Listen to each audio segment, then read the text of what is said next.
ও আমার ছেলে না আসার কারণ এতে কি নাম ছিল নাকি? ও তাহলে ভুল হয়েছে। ও আব্দুর রহমান, ও আব্দুর রহমান যখন বিজ্ঞাপন পোস্টার করে তখন ছিল, পরে আব্দুর রহমান সৌদি আরব চলে গেছে, এই জন্য আসেনি।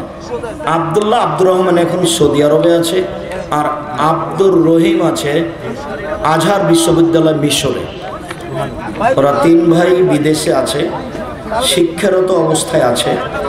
আমি আপনাদের কাছে দোয়ার দরখাস্ত রাখছি। আমার মনে বড় সাপ, আল্লাহ তাদেরকে কবুল করুক। আল্লাহ আপনাদের বড় মাঠের সম্মেলনে আব্দুল্লাহ থাকবে ইনশাআল্লাহ, তবে আব্দুর রহমান থাকবে কি না তা আমি বলতে পারছি না, তবে আব্দুল্লাহ থাকবে এ ব্যাপারে কথা হয়েছে। আব্দুল্লাহ বাংলাদেশে 1 মাস অবস্থান করবে, জানুয়ারি মাস। বাংলাদেশের বিভিন্ন জেলাতে যাবে বলে তার মোটামুটি ওয়াদা হয়েছে।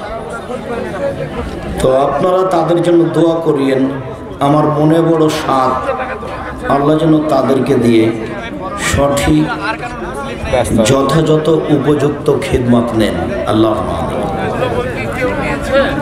তারা বাহ্যিকভাবে আমাকে তাদেরকে ভালো লাগে, তারা কোরআন হাদিস বুঝে ভালো বলে আমার অনুমান হয়। আপনাদেরকে আন্তরিকভাবে দোয়া করার জন্য অনুরোধ জানাচ্ছি। আব্দুল্লাহ যখন বক্তব্য দেয় তখন আমিও মনে করি যে আমিও একটু শুনি। অনেক কথা আমার না জানা বের হয়ে আসে যেটা আমি জানি না, বা এই হাদিসটা যে এইখানে বলতে হবে এইটা আমি বুঝতে পারিনি। ও যখন বলে তখন বুঝতে পারলাম যে এই হাদিসটা এখানে বলতে হবে। আপনারা তাদের জন্য দোয়া করবেন। আপনার মোবাইল নাম্বার বলবেন, এরকম আমার প্রয়োজন নেই। কত মোবাইল নাম্বার নেটে আছে, ইউটিউবে আছে, সব বইয়ে দেওয়া আছে। আমার কাছে এটা বললে হয় শুকরিয়া, জাযাকুমুল্লাহ খায়র। আল্লাহ আমাদের যারা মারা গেছে তুমি তাদের কবরের শাস্তি মাফ করো, আমরা যারা অসুস্থ তুমি তাদের আরোগ্য দান করো, আমরা যারা বেঁচে আছি তুমি তাদেরকে তোমার রাসূলের পদ্ধতি অনুযায়ী চলার তৌফিক দান করো।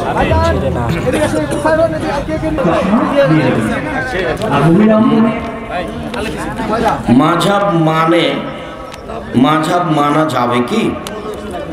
আপনাকে আমি কষ্ট দিতে চাই না, তবে আপনি যদি ইমাম শাফির মাযহাব মানেন, বিচারের মাঠে যদি আল্লাহ ইমাম শাফিকে বলেন যে তুমি কি কাউকে তোমার মাযহাব মানতে বলেছিলে, তখন ইমাম শাফি বলবেন না না না না না আমি এই কথা বলিনি, তখন আপনার কি হবে? আমার এইটা দুশ্চিন্তা হয় আপনার ব্যাপারে। আপনি একেবারে খালি হয়ে যান মাথায় যে কোরআন সহিহ হাদিস মানবো, বাস আহলে হাদিস পরিচয় দিতে হবে এই কথা আপনাকে আমি বলি। তবে কোরআন এবং সহিহ হাদিস ছাড়া আপনার বিকল্প বাঁচার পথ নেই। মাযহাব মেনে চলতে আপনাকে নিষেধ করিনি, তবে বিপদ ঘনে আসছে। অনেক মসজিদের মধ্যে লেখা থাকে যে মসজিদে দুনিয়াবি কথা বলা নিষেধ, এটাতে আপনার মতামত কি? ঠিকই আছে, দুনিয়াবি কথা বলতে প্রয়োজনীয় কথা তো বলতে পারে, অপ্রয়োজনীয় গল্প মজাক এগুলো না। যে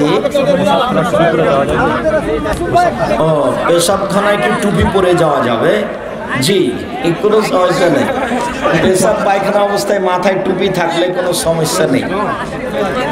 যাক, শুকরিয়া আদায় করি, সর্বপ্রথম শুকরিয়া আদায় করি যারা ব্যবস্থাপনা করেছে, অনেক বড় ব্যবস্থা। তারপরে শুকরিয়া আদায় করি আপনাদের, উত্তরবঙ্গের বিভিন্ন জেলা থেকে এসে প্রোগ্রামটাকে সফল করেছেন।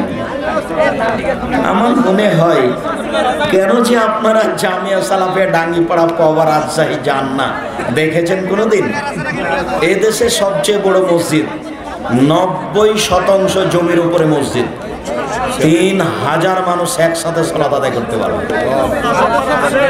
একতলায়। 1900 ছেলে মেয়ে পড়াশোনা করে, সবাই আবাসিক।